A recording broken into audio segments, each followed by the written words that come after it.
Friends, இன்றைக்கி நம்ம Nisha cooking சேனலில் ஒரு சூப்பரான மைசூர் போண்டா. ஸோ போண்டா நல்லா டேஸ்ட்டாகவும் நல்லா சாஃப்டாகவும் டக்குன்னு செய்யக்கூடிய இந்த மைசூர் போண்டா வந்து நீங்கள் தேங்காய் சட்னியோடு வச்சு சாப்பிட்டிங்கன்னா அவ்வளோ டேஸ்ட்டாக இருக்கும். நம்ம இந்த போண்டா வீட்டில் செஞ்சுருக்கேன். நல்லா சூப்பராக நல்லா சாஃப்டாக வந்திருக்கு. இது வந்து நீங்கள் இனிப்பாகவும் காரமாகவும் செஞ்சுக்கலாம். நான் வந்து இன்றைக்கி கார போண்டா மைசூர் போண்டா செஞ்சுருக்கிறதுனால குழந்தைங்களுக்கு ரொம்ப பிடிச்சி போயிடுச்சு. ஸோ இன்றைக்கி தான் நான் ஃபஸ்ட் டைம் இது செஞ்சேன். ஆனால் அவங்க ரொம்ப விரும்பி சாப்பிட்டாங்க. ஸோ ஈஸியாக செய்யக்கூடிய இந்த போண்டா வந்து வீட்டில் இருக்கிற கொஞ்சம் பொருட்களை வச்சே செஞ்சிடலாம். ட்ரை பண்ணி பாருங்கள். ஸோ அதே போல் எங்கள் சேனல் லைக் பண்ணுங்கள், ஷேர் பண்ணுங்கள், சப்ஸ்கிரைப் பண்ணுங்கள், பெல் பட்டன் ஆன் பண்ணுங்கள், கமெண்ட் பண்ணுங்கள். போண்டா செய்ய ஆரம்பிக்கலாம். அதுக்கு தயிர் வந்து கொஞ்சம் லைட்டாக புளிச்ச தயிர், ரொம்ப புளிப்பாகவும் இருக்கக்கூடாது, அதே சமயத்தில் புது தயிராகவும் இருக்கக்கூடாது, கொஞ்சம் லைட்டாக புளிப்பாக இருக்கணும். தயிர் எடுத்துக்கோங்க. இப்போ நான் ஒரு கப் அளவுக்கு தயிர் எடுத்துருக்கேன். கிட்டத்தட்ட 100 ml இருக்கும். இதில் கொஞ்சோண்டு உப்பு, கொஞ்சோண்டு பேக்கிங் பவுடர் ஒரு 1/4 ஸ்பூன் இருந்தால் போதும். கொஞ்சோண்டு எண்ணெய், ஒரு ஸ்பூன் அளவுக்கு எண்ணெய் ஊற்றினா போதும்.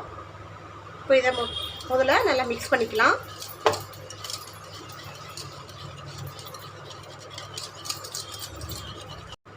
இப்போ இந்த மாதிரி ஒரு மெஷர்மெண்ட் கப் எடுத்துக்கோங்க. உங்களாண்ட எந்த அளவு கப் இருக்கோ அந்த எது வேணாலும் மெஷர்மெண்ட்டுக்கு எடுத்துக்கலாம்.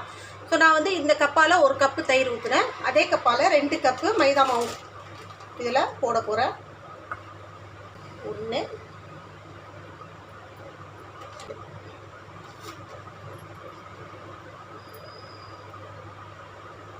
இப்போ இதை நம்ம ஃபஸ்ட்டு விக்ஸ்கால மிக்ஸ் பண்ணிக்குவோம். ஃபஸ்ட்டு நம்ம இதை நல்லா கட்டியெல்லாம் இல்லாமல் நல்லா மிக்ஸ் பண்ணிக்கோங்க.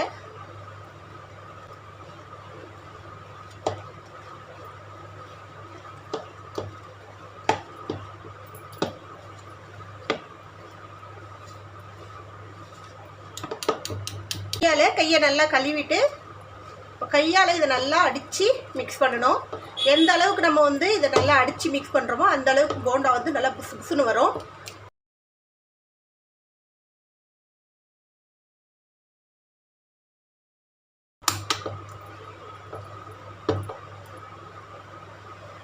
இதில் தண்ணி எதுவும் ஆட் பண்ணாமல் நம்ம தயிருடைய மெஷர்மெண்ட் வந்து கரெக்டாக இருக்கணும். ஸோ 1 கப்பு அளவு தயிருக்கு 2 கப் அளவுக்கு மைதா எடுக்கிறோம். மைதா வந்து ரொம்ப டைட்டாக வச்சு கப்பில் எடுக்கக்கூடாது, கொஞ்சம் லூஸாக இருக்கணும். அப்போ தான் இதோட பதம் கரெக்டாக இருக்கும். அந்த தயிருக்கு அந்த மைதா மாவு கரெக்டாக வரும். அதான் இது ஒரு 2 நிமிஷம் அப்படியே வச்சிடலாம்.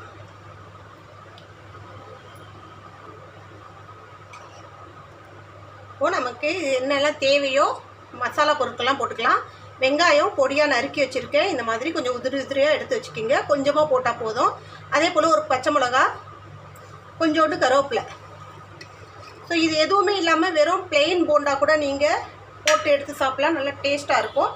இது கொஞ்சம் போட்டோன்னா மசாலா ஐட்டம்னா கொஞ்சம் மசாலா பொருட்கள்லாம் போட்டோன்னா அது ஒரு டேஸ்ட்டில் இருக்கும். கொஞ்சோண்டு ஜீரகம் கொஞ்சம் கசக்கி போட்டுக்கலாம்.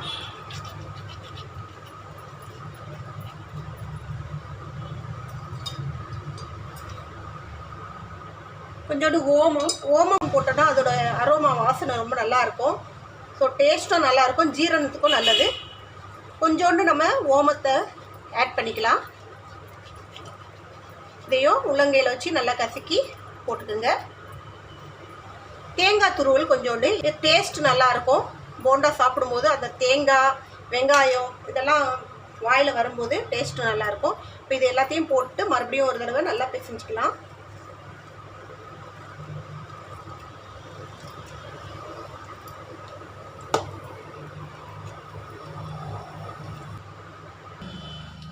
அடுப்பில் பேனில் எண்ணெய் வச்சு எண்ணெய் கொஞ்சம் நல்லா சூடு வந்ததும் இந்த போண்டா மாவை எடுத்து இந்த மாதிரி கிள்ளி போட்டுக்கோங்க.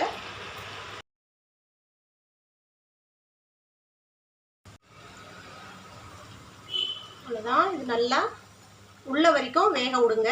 கொஞ்சம் அடுப்பை மீடியம் ஃப்ளேமில் வச்சுக்கோங்க. ஏன்னா நமக்கு வந்து போண்டாவுடைய ஷேப் வந்து ரவுண்டாக வரல. பட் போண்டா நல்லா சூப்பராக இருக்குது, செம்மையாக இருக்குது, டேஸ்ட் ரொம்ப நல்லா இருக்குது. ஷேப்பை பார்க்காதீங்க, டேஸ்ட்டு பாருங்கள். நம்ம வந்து ப்ரொஃபஷ்னலாக போடுறவங்க அவங்களுக்கு வந்து அது ரவுண்டாக கரெக்டாக கையில் எடுத்து மாவு விடுறதுக்கு வரும். நம்ம வீட்டில் செய்கிறோம் குழந்தைங்க சாப்பிட்றதுக்காக. ஸோ அந்த ஷேப்பெல்லாம் நமக்கு வரலைனாலும் பரவாயில்ல, கொஞ்சம் நல்லா ஹெல்த்தியானதாக நம்ம வீட்டில் செஞ்சு கொடுத்த திருப்தி இருக்கும். ஸோ இதே போல் போண்டா நீங்களும் ட்ரை பண்ணி பாருங்கள்.